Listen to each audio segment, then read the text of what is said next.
Good evening. You ever notice that sometimes one thing leads to another?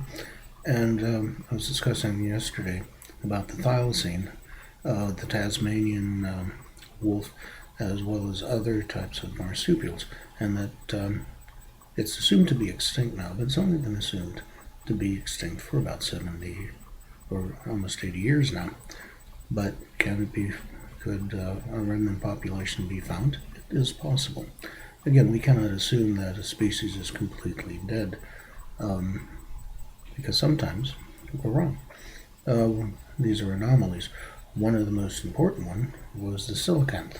Now, this was a large group of bony fish from the Devonian period, all from the age of the fish, who survived all the way to the end of the Jurassic, 65 million years ago. Supposedly were killed off along with the dinosaurs. Trouble is, they weren't. But nobody could find any of them, so it was assumed that they were extinct. That was until 1938. Now, I remember reading a book when I was a kid called In Search of the Living Fossil on the coelacanth. Sure enough, in 1938, a fishing boat brought into East London, a seaport down in South Africa, this bony fish, large fish, with its catch that a woman working for a local museum realized was an ancient fish. And she brought in other people to check on it. They weren't able to preserve the internal structures, the internal organs of the fish, but they were able to preserve the outer skin and skeleton. So they had to find another coelacanth.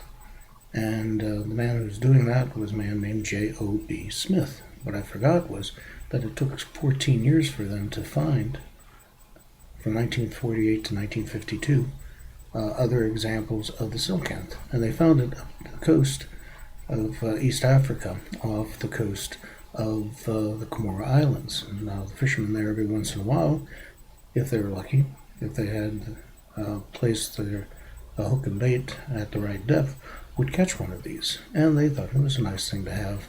It was a large fish, a lot of food for their families, and they would use the scales to help, basically as sandpaper, to help grind things down. So it was a very useful thing to them. They didn't realize it was a living fossil, but they were able to bring in several specimens of it and prove that the animal still existed. So these anomalies occur every once in a while. Again, most species have died off because of nature. There are some that were supposedly wiped out by man. One of them was the chinchilla. And chinchilla fur is very warm, luxurious, very expensive. It's rather unique. It has two layers. The top layer is gray, but if you blow on it, you notice that the lower layer is blue. It's very hard to fabricate. And there is no chinchilla available because the Incas and their predecessors valued it, but the Spanish valued it even more. And they hunted it supposedly into extinction until about 200 years ago. It was considered extinct. Could have been even longer, further back than that. But nobody thought the chinchillas existed at all until an American expedition went to the Andes about 100 years ago, the turn of the last century.